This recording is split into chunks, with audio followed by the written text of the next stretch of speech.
Hey everybody, welcome back to Bourbon and Burns. I'm Chris, and I was not able to go to the Kentucky Bourbon Festival this year. However, September was a great month for Bottle Haul. So, if you'd like to see what all we got this month, stick around.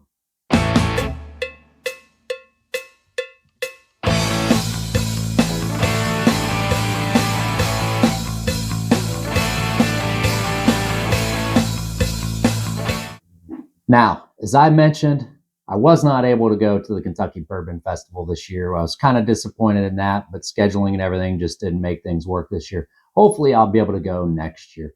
But we were able to do a lot of bourbon hunting, and some of these bottles I was able to procure online, and a very special bottle to me, but also with the help of a friend. So let's go ahead and get started. First, I was able to get a bottle of the Smoke Eye Hill and had a chance to try this. This is a very good bottle, and I am excited to be able to drink this bottle. Like I said, I only had a sample, and this here is 5 years old at 134.2 proof. So it is kind of up there, but it is pretty smooth. So I can't wait to dig into that one, and you guys can see the review coming up here soon. Next one I was able to get is the Old Forester King Ranch. And I am a huge fan of Old Forester, as you guys well know. And I cannot wait to crack this one open. This is a Texas only, and it is 105 proof. And I'm curious to see how it tastes in regards to, maybe the 1924 and maybe versus the Cooper's Craft, and kind of see where that is. But I ended up getting two bottles of these because I figured, well, if I like one, better have a backup. Next, I was able to get a bottle of the Bomberger's Declaration, and I'm excited for this bottle here. It's 108 proof, and to be honest, I've never had anything from Michter's that I know of.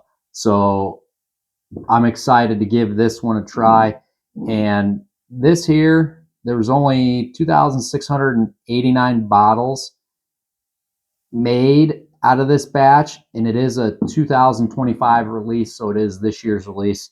For those of you that have had Bombergers in the past, let me know how those are, but I'm excited to give that one a try for sure.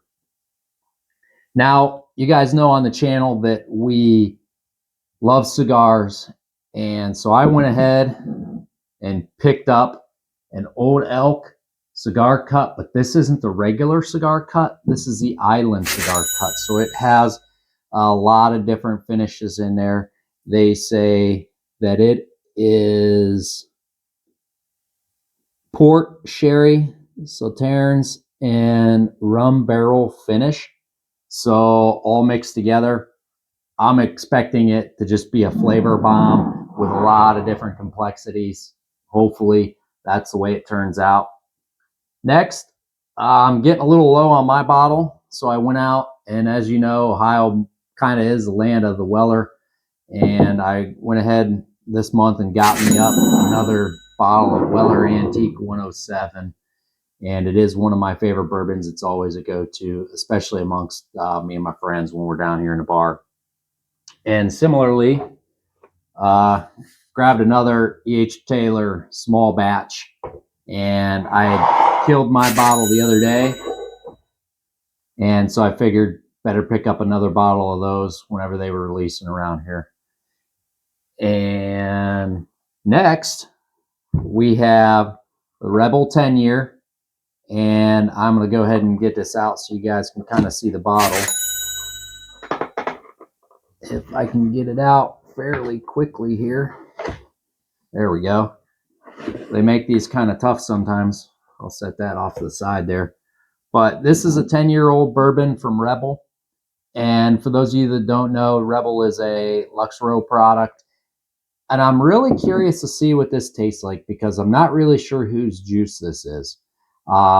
It says distilled and aged in Kentucky, bottled, 4 Lux Road Distiller. So my assumption is it's either Bardstown or MGP. It is 100 proof. And I had to get that online because Ohio, the couple of stores around me didn't have it, so I was able to get it online. Have you guys ever had any of the Rebel 10-year? Let me know how it is, and what distillery you suspect that it came from, because I'm not really sure. I would assume that it is probably Bardstown, but I'm not really sure. Next, we have the Green River U.S. Army 250th anniversary release.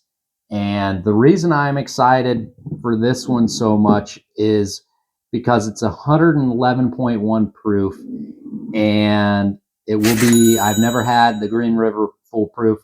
I really like the Green River wheated, especially for the price point. I'm hoping that similar to the Green River, it punches way above its weight for price.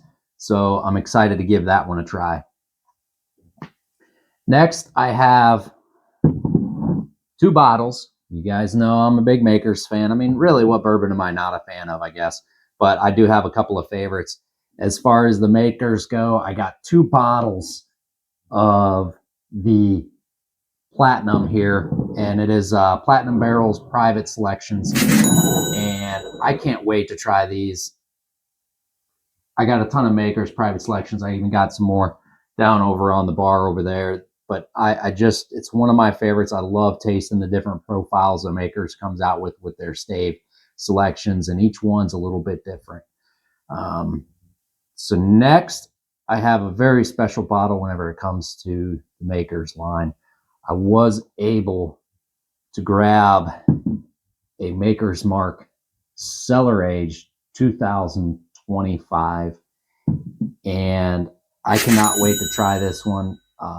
There are a lot of you guys out there that are saying that it is very delicious, and I'm really excited for a longer aged Makers. I had the 2023 Cellar Aged, and it was pretty good, but I didn't think it was really worth it. With all these, there are different prices out there, but it has age 74% of it's aged 11 years, 10% is aged 13 years, and 16% is aged 14 years. So it's a pretty old Maker selection.